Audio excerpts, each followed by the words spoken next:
Gil, the podcast world is growing bigger every single day, and our friends at Himalaya want to help you navigate it. Himalaya is a brand new podcast app where you can find every single episode you love and some future favorites. If you're a podcaster, you're a fan, Himalaya has your back. They have our back.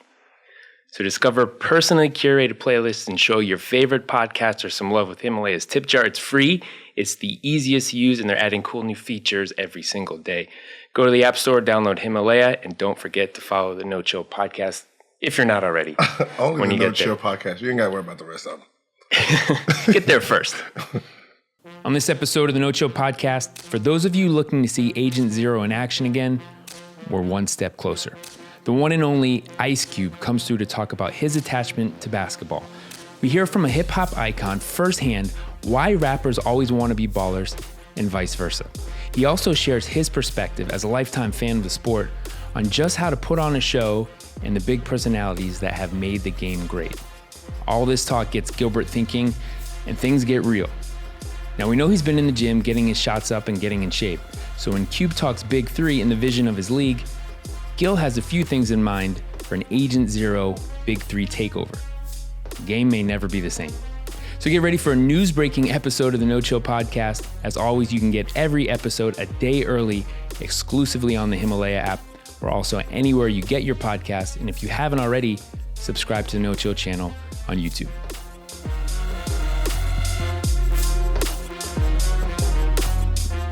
So first thing we're going to get right into, you've been in this game, the hip-hop game, let's say 30 plus years? Yeah, I've been, I did it for fun at first.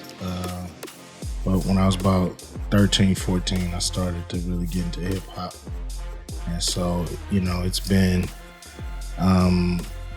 a cool ride because I never thought I was going to get famous, doing music. I thought, we just do it for fun.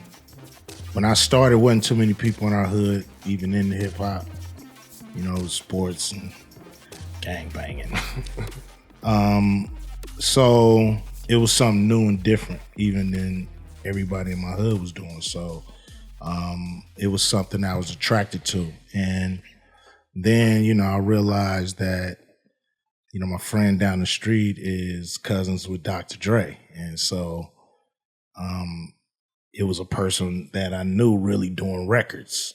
So I'm like, wow, this person is actually, making music for sale. And, that just interests me a lot. I just wanted to be around it like forever, so much, like all day. I used to just think about like hanging and going to the studio and doing all those things. And, I got serious about it and ended up getting a break. We used to do songs for the Rhodium Swap Meet down here, and so here come Easy. He got money, and he wanted to go and do a real record, but he can't convince his group to do the records he wanted to produce. They was just rapping about the DJ and the mic and the this and that. He wanted to rap about the streets. He wanted songs about the streets. So I ended up writing a song called Boys in the Hood. And, as they say, the rest is history. You know what I'm saying? Is it true that you went to TAF? Yeah, I went to TAF. Yeah, I went to TAF. I went to Hughes before TAF and Parkman before that. So I'm from the Valley. Yeah. So the Valley, you was our rapper. You was the Valley rapper. So because you went to TAF, everybody in the Valley, it was just Ice Cube. We didn't care about nobody else. Like what's so funny, I didn't know nothing about Jay-Z until I got to college. Yeah. So it was just, we just know you can't play nothing but Cube. He's the Valley rapper. That's funny. That's funny. It was the funniest shit.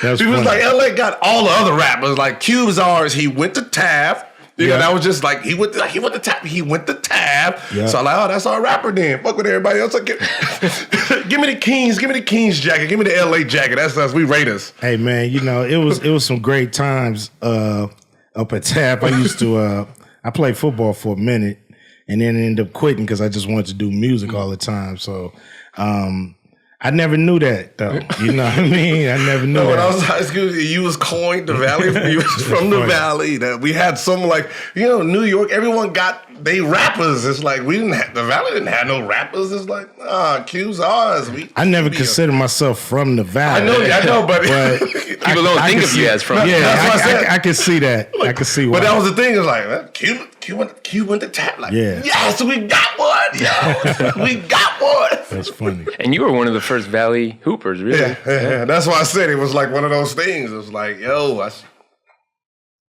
we with Ice. I think you talk to a lot of guys in the hip hop game and a lot of guys, that are basketball players, and there's the parallel where in your neighborhood, everyone plays basketball. As a kid, you gravitate towards a basketball court, and you get to a certain age, like you said, you just focus on music, and you were thinking about being in the studio. When you're a young player, you're focused on, I just want to be on the court again. I just want to be out and compete. And even when you're in school, you're thinking of when I can get out of class or not go to class. Everybody play for fun. Then you start getting to these levels and you realize,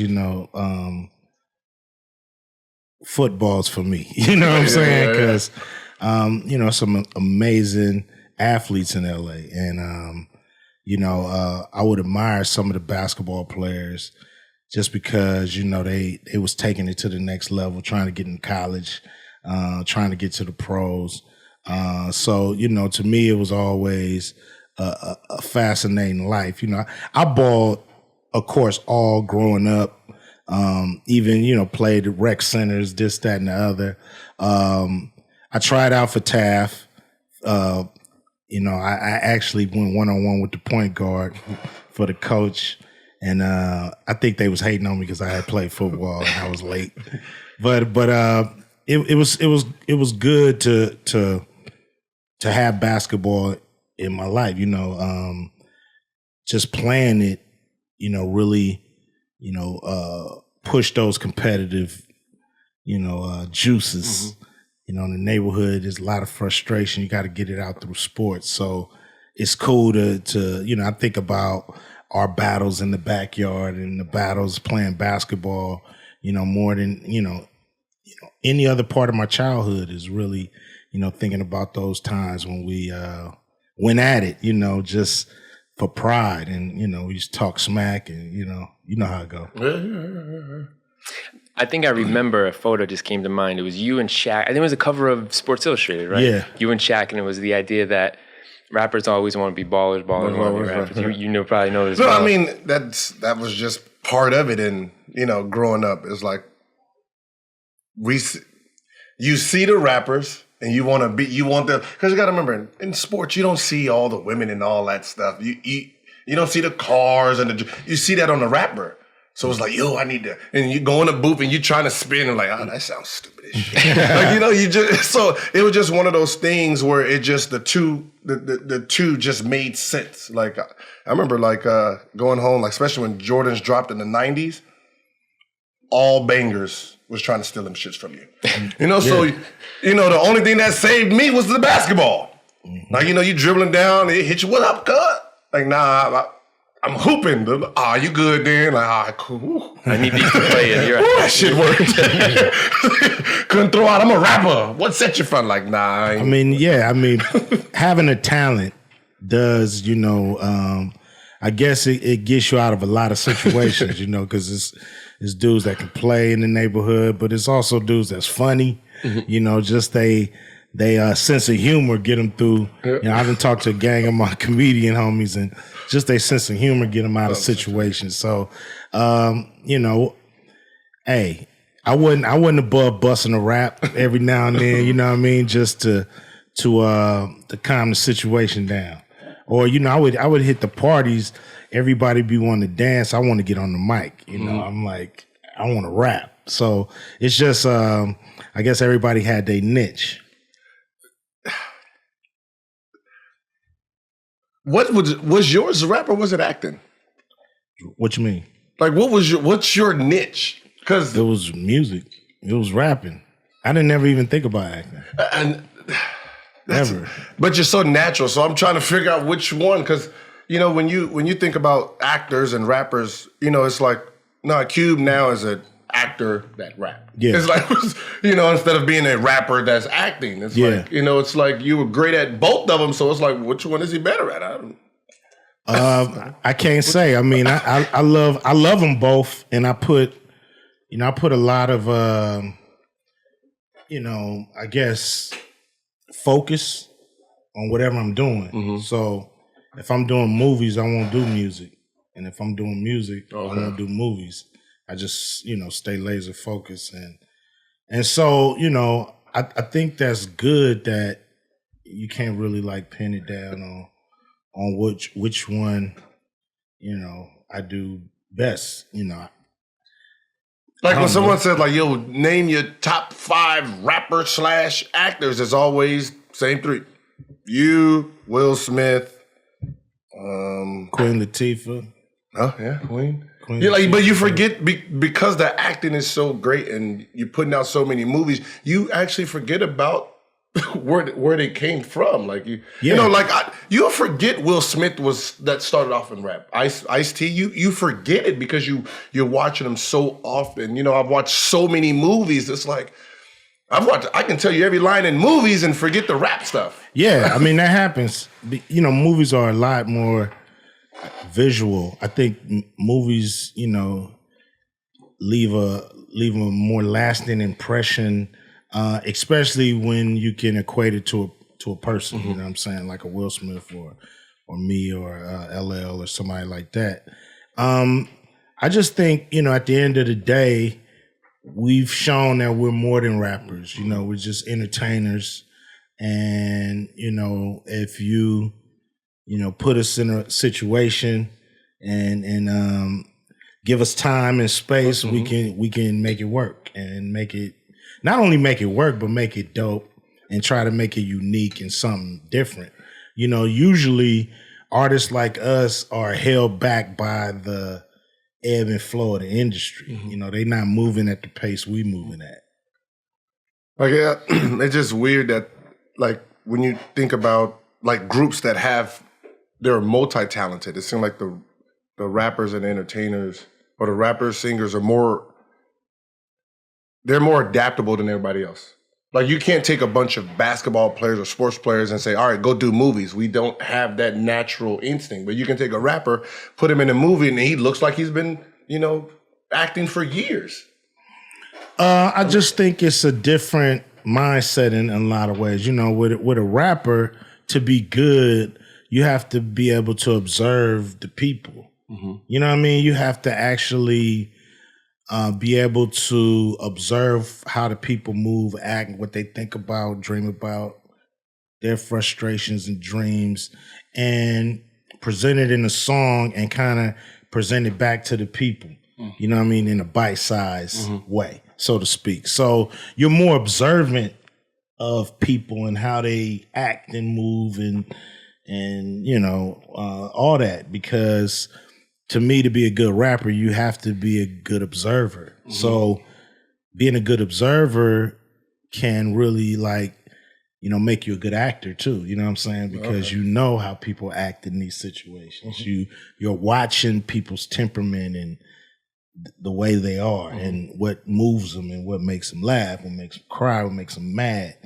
Because it's your job to get in the studio or when you start writing the rhyme is to do something that the people can relate to. And so I just think it's a, when you playing, you have to hone in on your skills, fundamentals, and, whatever you got to do to become a, world-class athlete. I don't know what the rituals you got to do, but it's just a different mindset. So, that's probably what gives, musicians the edge. But even before rappers, you had Elvis, you know what I mean? You had Harry Belafonte, you had, Nat King Cole, you had people who, Sammy Davis Jr., people that, and Frank Sinatra, people who show you, I sing, I dance, but I can act too, And like you said, it's all entertainment at the end of the day. And to come from music and get into film is understanding that I need to entertain an audience. Yes. And I think where it's evolved to for sports, where we saw MJ in Space Jam, LeBron's coming on the screen. He was in Trainwreck. For an athlete, it's tough because you're so disciplined, right? You're used to being coached and taking direction, which is something that a director can work with now. So I think that door's opened a bit more. I think it's harder for us because we're focused on our skill on a court, not, we don't have to try to act for, 20,000 people. We're just performing what You're used to a stage, though. Yeah, we're used to the stage, but you can see most of them are scared of cameras. They don't, we don't, what you think that we should be natural and we're not. We're not natural interviewers. Mm-hmm. You can see that these great athletes can play in front of 20,000, show their emotions. You put one single camera with one person in there and they sitting there sweating like, man, because I remember when my dad, because my dad was an actor. He was acting like he was trying to be an actor. He was one of those, He was inspired. Yeah, he was an artist. So he took me to my first commercial, which was a Sprite commercial, and I see the camera, and they're like, "All right, do the line," and I'm just sitting like, "Nah." My dad was like, "You playing at the park in front of all these," but I just run up and down, and they see what they look at. I don't now. They're looking right at me. So camera shy a little bit. It took me years to realize to be cool with this thing. Yeah, that's why. But if you see interviews and they're always looking around, it's like, dang, you just dropped 60 and had the whole crowd bouncing, and you over there engaging. It's just a whole different type of. Yeah, feel. I mean, as when you rapping or you singing or whatever, you have to stand and deliver a lot. You know what I mean? It's basically, here you go. Here go the mic. Get down.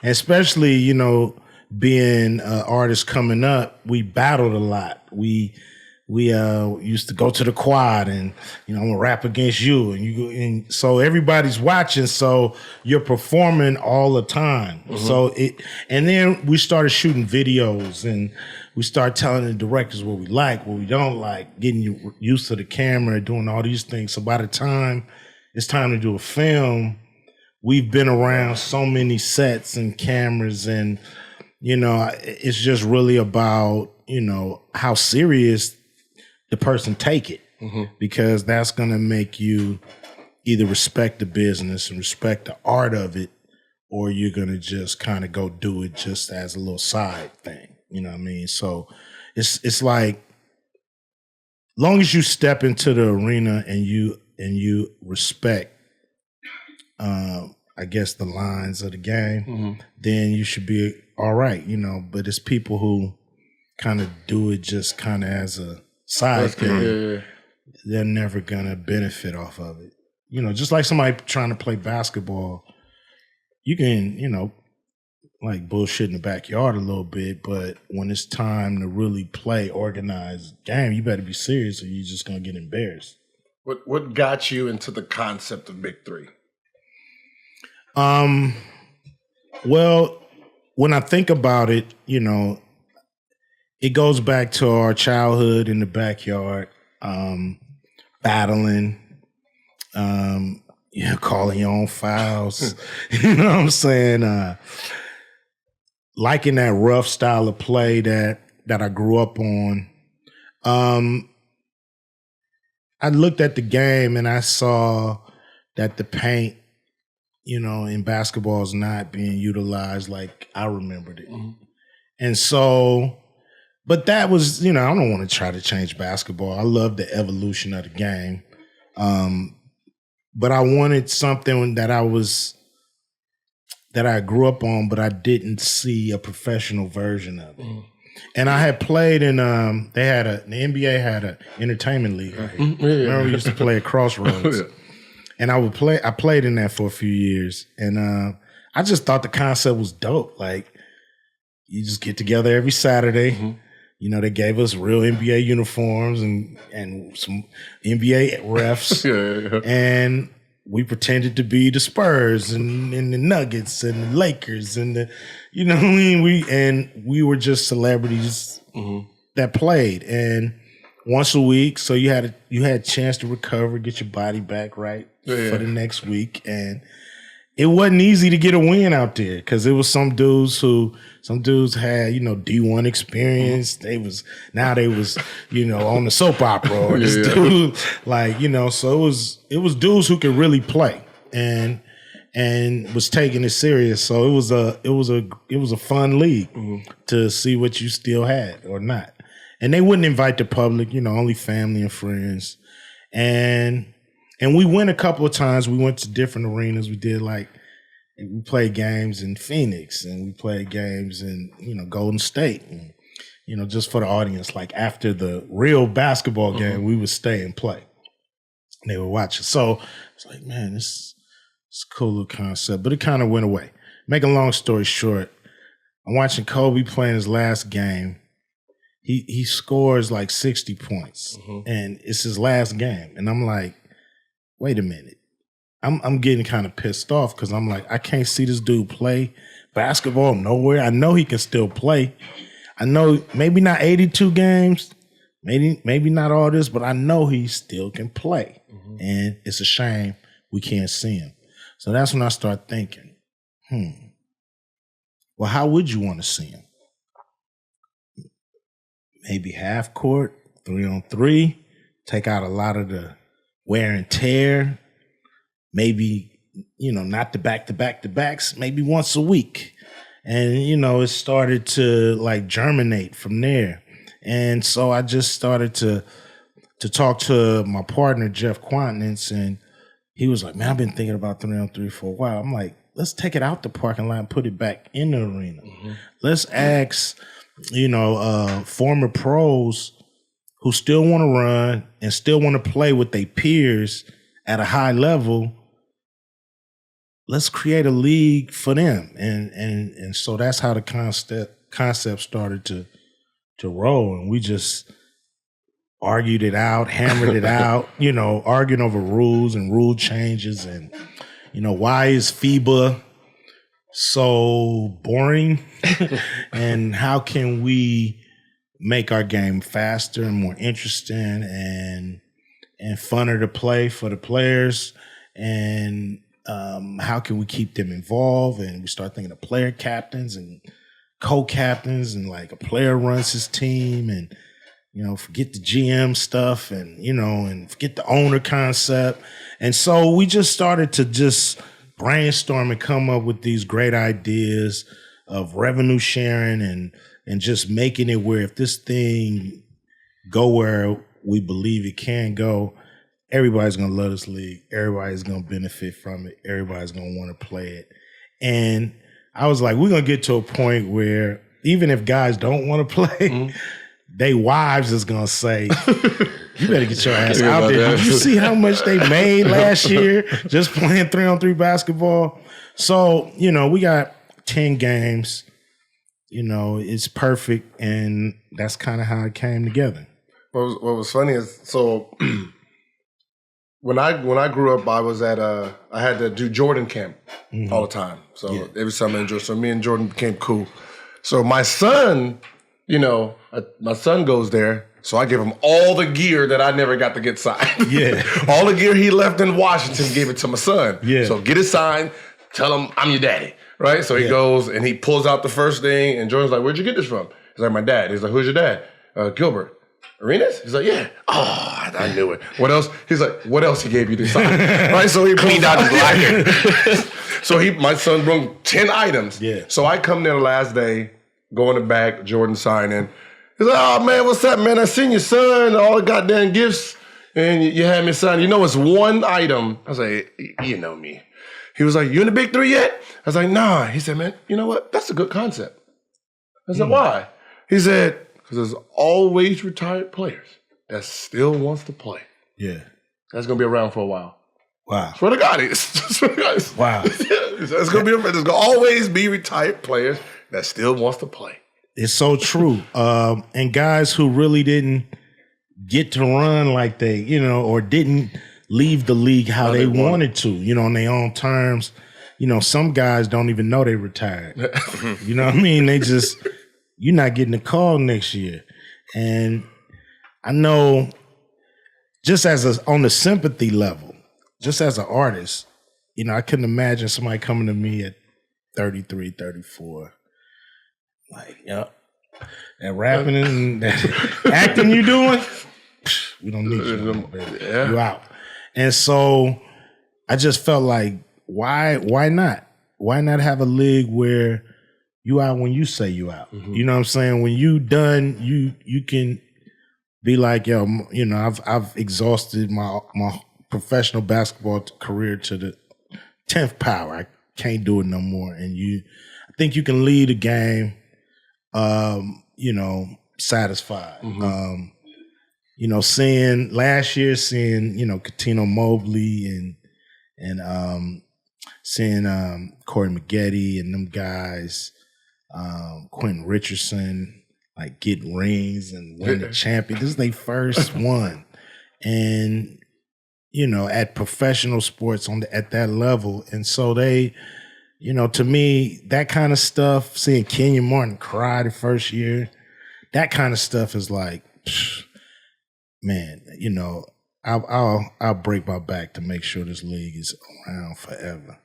And it's more than just half-court 3-on-3 basketball, right? Like, it's their legacy. Yeah, these guys feel they have something left in the tank. You're going to let them empty the tank. Yep. It's what we all grew up playing. It's, we all grew up playing this game. That's why the youngsters love the BIG3, because most of them are not going to go to school and play 5-on-5. Most of them going to go to school and play 3-on-3 because you ain't about to take this whole court. You know what I mean? It's like, so they see, oh man, this is done at the professional level. And, you see Mahmoud Abdul Rauf out there at 50. We love to see him, yeah.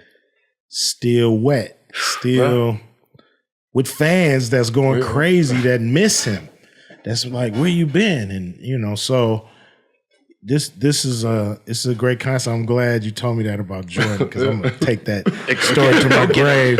But when I thought of it, I had a meeting with Kobe on something else, and I was like, yo, Kobe, I'm thinking about professional half-court 3-on-3 basketball.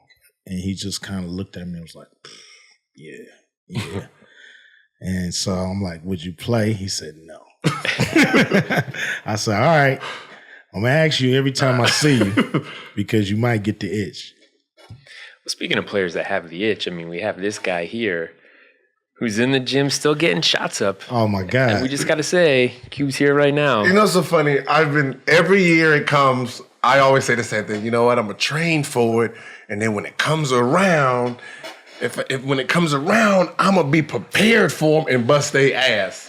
Well, look what you can bust their ass. Look what came around. Nice, fresh. Game ball. We're going to give you some gear to keep it on your mind. The man came prepared. Some gear to keep it on your mind when you're ready to bust their ass, because I know you could do it. The fans would love it. So now I'm training again. I started in January. I started training again. Now it's just me because I'm a perfectionist. If I bust their ass on the league, I don't want to not bust their ass in this league. That's the problem. So if I'm not going and I'm not fully 100 to get these dudes that I seen Iverson, right? No, yeah, we don't now, want that. If I was in the league when AI came, if I was in the league when I would have loved it. The first time I get to really outdo this dude is right here. Oh, shit, I would have been in heaven. Because the last time, I think he put like 50 on me. So, so if I'm coming. We love AI. We love him. I mean, I wish he could have played at this level, but he realized that. He realized they going. It's full speed and it's hard. I think the first year I think a lot of people watch the first year and try to figure out the speed of it. And when I watch it, like, ooh, okay, they really going, like they really playing basketball. Yes. So I don't think I'm prepared and trained for that sport right there. So it's one of those things where when you think about it, these are professionals still. So no matter if you trained or not, it's a forced. You're forced to go hard because he's gonna go hard. Yes. So it's one of those things where I really need to train like I'm playing in the NBA again. Yeah. And it's like I gotta train like I'm playing in the NBA because I'm not gonna let them get the best of me. That's just how that is. I mean, so I got 4.5 months. Yeah. Well, I mean, you got to make your decision before that, but You definitely would have. You know what? I'm just gonna say yes now. Oh, There it is. I'm Here gonna we say go. yes. yeah. I'm gonna say That's yes. all I wanted That's to all I'm hear. gonna say yes now. I'm going ahead and join. Oh man, that's Right. a beautiful thing. I want, and just listen, I want the Wizards. I want all my Wizards teammates that didn't shoot the ball. All right, that's what I want. I want Eton, Brendan Haywood. I want Deshaun Stevenson, Kwame Brown. You know, they already know my style. So QB wants to run the team. That's funny. Make that clear. Eddie Jordan, where you at? We know the plays. That's cool. And I'm Run gonna it back. train. I'm gonna train. I'm gonna train. I got 4 months to really get my shit together because I'm coming hard. Yeah, I mean, you're gonna love it. You're gonna love it. You know, we go hard. The game is at 50, and we looking for somebody I think we looking for a player that's gonna score 50. Yeah, I'm a damn sure try. I think we found one. I'm damn sure gonna try. Hey, I'm letting. Hey, I gotta let them know now. Don't bring your girl to the game. 'Cause you're gonna be mad at her after. That's what I want to hear. I'm saying if I give you 45 and you gotta go home, you That's gotta a go beautiful back. thing. You know, that's how we were in the NBA. It's like, yo, I don't think you're gonna have a good night tonight because I'm on fire. That's right. I'm on fire. I mean, that's what it's all about. And what's cool in our league, you can tell them that. You know what I mean? Without that $5,000 check. You ain't getting no tech for being yourself. And we need, the league needs personality. We need, like I said, we need star power, man. And you got it, to the 10th power. And so it's just, to me, getting you in our league just makes us take another step in the right direction, man, for being here for a long, long time. All right, I'm here, man. Let's do it. I'm here. Yeah. I don't want Arenas on the back. I want agent. You can have whatever you I want want. agent in the back. Someone told me bring back agent 0 Yes. since I didn't leave the league with it. For sure. I left with 10. I don't know why. right. I don't know why. I just give me 10. Fuck But it. since then, other guys have worn 0. So he spawned more agent 0s. Huh? Yes, you did. Yeah. People were scared to wear 0 They was? before you. Yeah, they were. Now we got Jason Tatum, Westbrook, Because in college, Kuzma. the year I came in, they released 0 and 1. So before 2019, a lot of people didn't wear 1 or 0. So that was like the 2 new numbers that came in. And then Steve Kerr's 25 was retired, which I wore in high school. So I said, shit. You know what's a trip? When I played at the YMCA, Inglewood, I wore 0. Oh, you did? Yeah, because my name was O'Shea, so I was like, I need 0. But it was a number where I was like, everybody was like, man, that's not a number. I'm like, 0 is a number. It's number 0. QB, you're known as a lifetime Laker fan. Yes. All LA sports, basically, right? Pretty so you've much, been yeah. Forum to Staples. What was the first game you ever went to? I went to a game in it was 1979. It was the year that the Supersonics won the championship. Well, it was 1980, I guess. They was coming back the next year.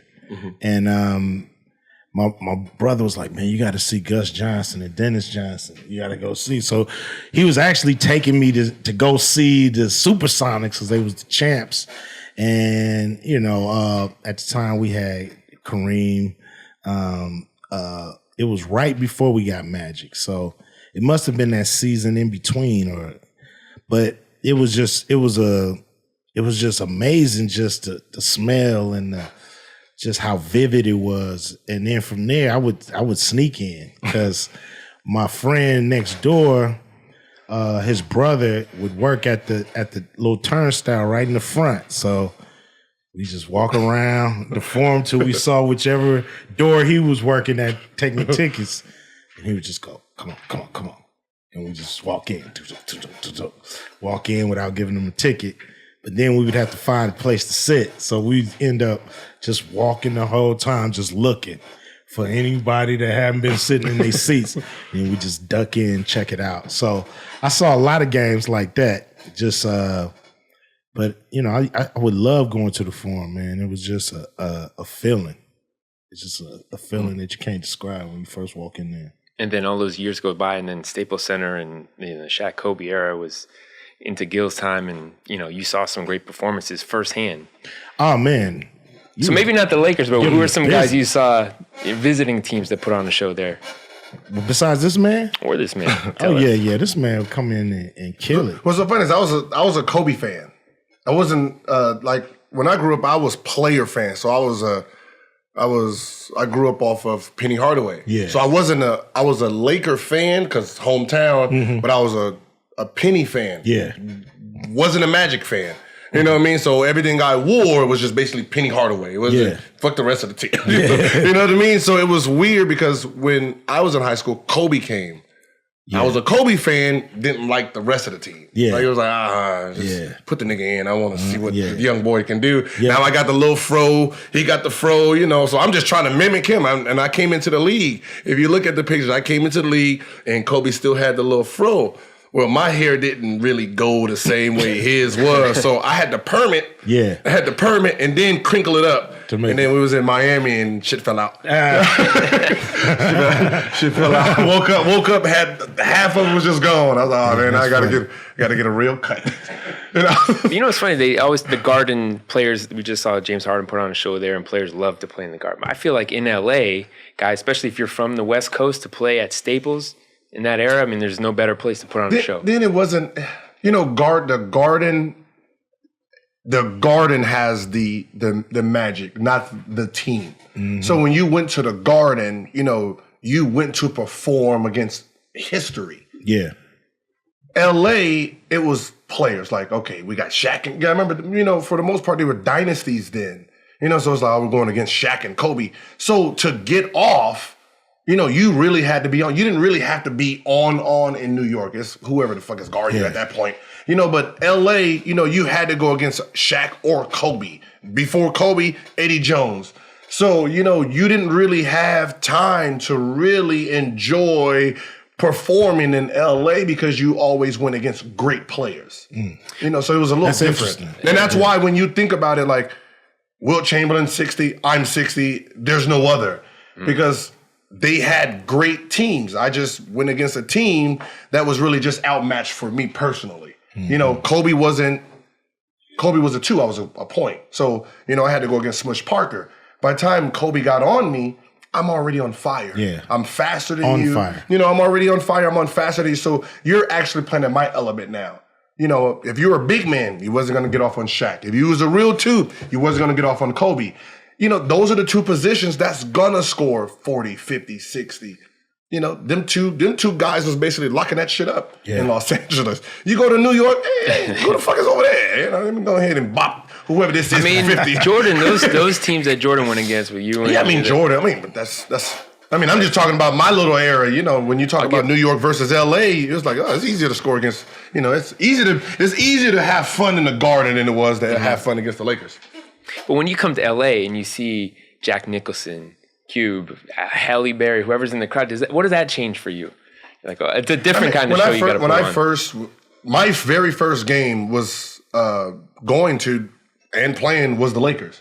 So, you know, when I was with Golden State, we went to Maui. And it went to Maui, and then you talking about they just won the championship. So when I'm sitting there, you know, doing warm, you got Lisa Leslie, you got all these superstars, you got Shaq, Kobe. It was just like, this is, you know. So I'm more memorized. Like I don't like fuck the game. I just want to just sit here and I'm sitting here like literally just. This is good. These some good seats, y'all. These some good seats. Like you know, I remember I went out, did a pick and roll. Robert Horry jumped out. I was so freaked out that I lost the ball, fell on my ass. Everybody laughing. He go down and dunk it, and then he came to me. Hey, welcome to the NBA. Hey, this is a little different. I wasn't expecting all the stars here. You know, so coming into LA, by the time I got to who I was, they done changed. They done changed the lighting. Right. They made it more like the boxing arena where they try to, you know, black out the whole side and just make the, you know, because when LA played, everyone's just sitting there like, oh yeah. Like, because I remember when I scored 60, this is real shit. I tried to, when we scored 60, was it Tisha Arnold for Martin? Yeah. She, you know how they have those, I don't know if they're I don't know what kind of seats they call them, but it's like right next to the bench. Mm-hmm. So I'm out there getting the ball on, right? And I was like, oh shit. That's my girl right there. I'm gonna try to get a hug and a kiss because I scored 60. Nah, it wasn't happening. Nah, man. Damn. You shot your shot. No, I was too scared to shoot my shot, and it's just one of those things. But After you score 60, you got it. Yeah, it was running through my mind. Yeah. You're right. You're right. And I think the Lakers, better than any team in the NBA, they understand, thanks to Dr. Bust, the value of entertainment, right? And how to put on a show. And I think that's something that's probably worked into you with what you're doing with the Big Three. Yeah, I mean, without the whole presentation, it could just end up being a game. It's like you got to give people, to me, what they came for. And it starts with letting the players be themselves and not restricting them on, how they express themselves on the court.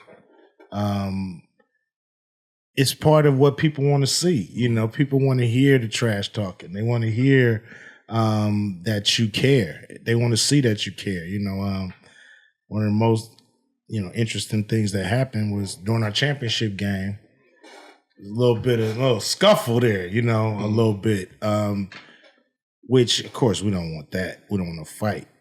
We do want people to care. And they showed the audience, we're not just out here playing just to play. It's not an all-star game. This is, real competition. You add that with as much, fanfare you can. What's cool about the Big Three, you have so much history.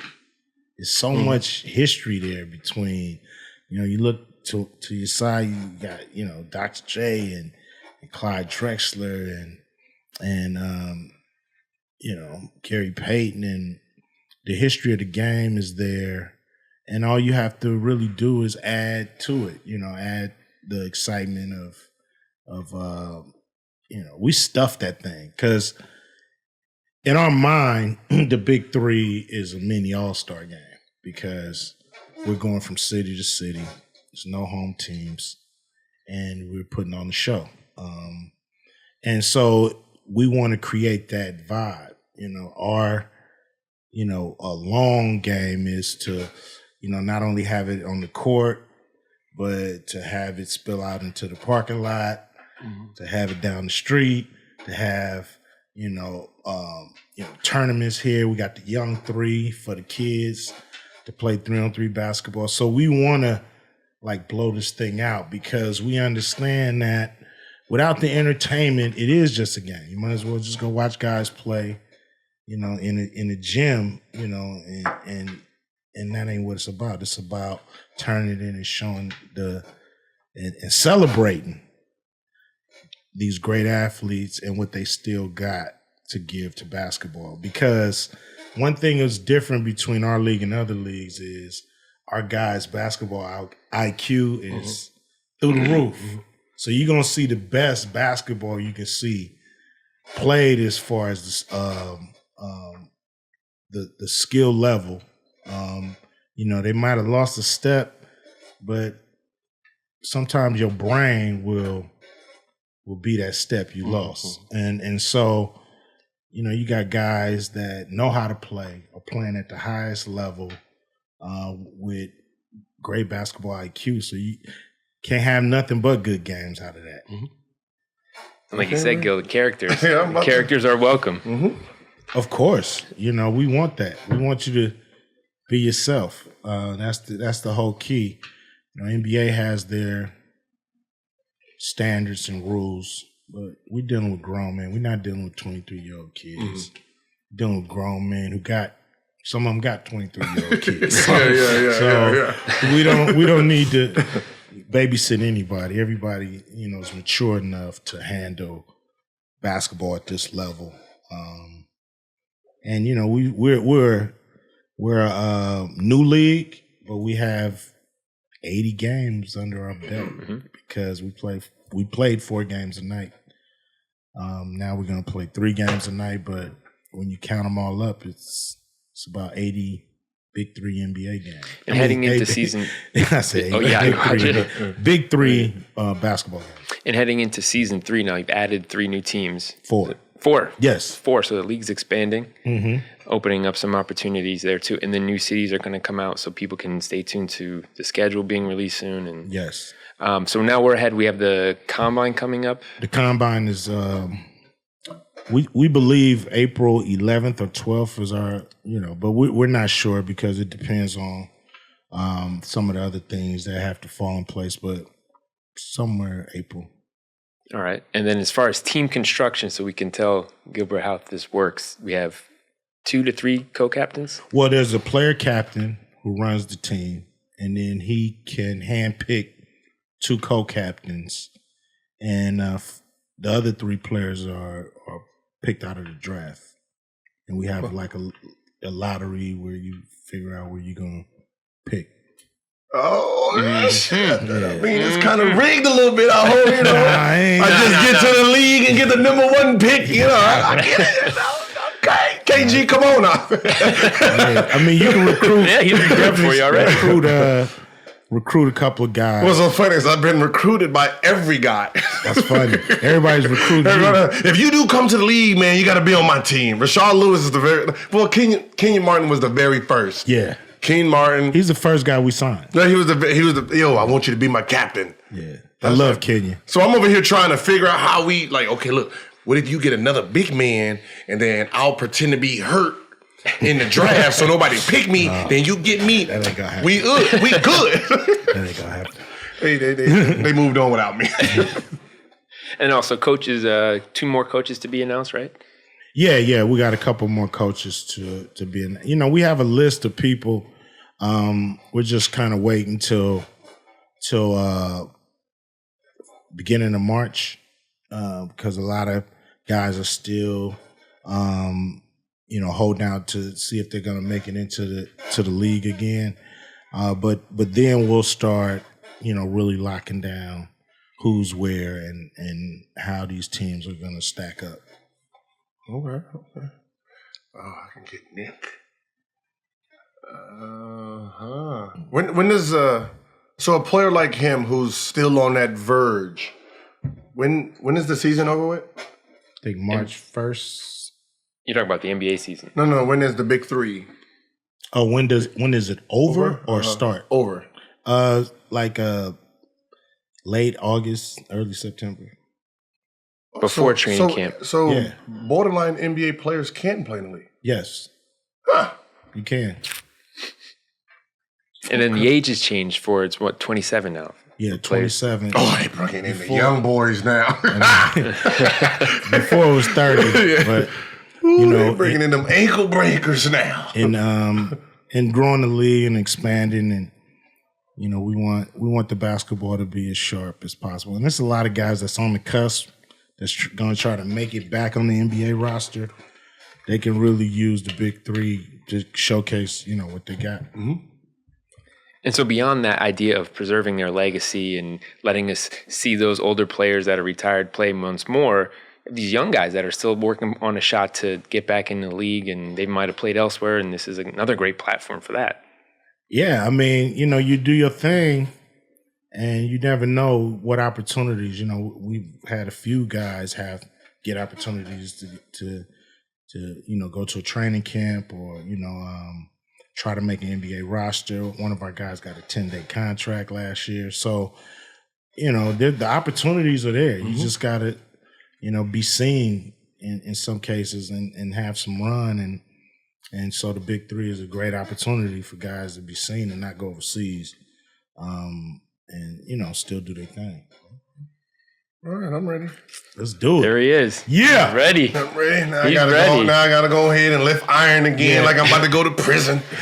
I got Reggie Evans and them out there. I got to get your little prison body back. Definitely be ready for it. Yeah, that's what I said. I got to get the little prison body back. Because if we know one thing, the older guys, they know contact. Well, what's that's why I love being at the free throw line. I know. What our league. We started off. That first year was pretty rough.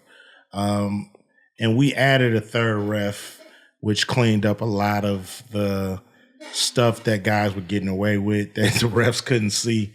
And it actually, cleaned up the game and made it flow a lot better. So, we're not promoting, crazy physical play. You know, we promote good basketball, and we want them dudes to call the fouls. We don't want you to be ticky-tack in the paint, but we are protecting our drivers, guys that's driving into the paint. We are protecting them a little more than guys that's just planted in the paint. So we're doing things to make sure the game still flow, because we know we don't want guys, you know, playing bully ball, nothing like that. Gil, the stage is set. It is. From the man who gets entertainment, I hope and the guy that wants to put on a show. They got 4 months to try to come up with a defense to guard me. Okay, that's how I'm sticking at. That's a beautiful thing. I don't know what they gonna do. You know, once I get my speed back, it's over. It's over. Season 3. Agent Zero's coming. This summer. Coming hard too, man. Like I'm really gonna be training. That's the sad part. I'm training like I'm about to sign $100 million contract. So get y'all shit together for real. Get it together. For real, don't be out of shape, overweight coming with me, all right? Nah. Stay tuned. They know now. All right, I need all my Wizard rebounders and Michael Ruffigans and Calvin Booths. I need y'all, all right? 'Cause I ain't trying to pass the ball. Jupe, you have a GM, a coach, a captain, a recruiter right here. Yeah, I see. And an entertainer. I see. I mean, We're ready for the show. All right. Let's do this. There it is.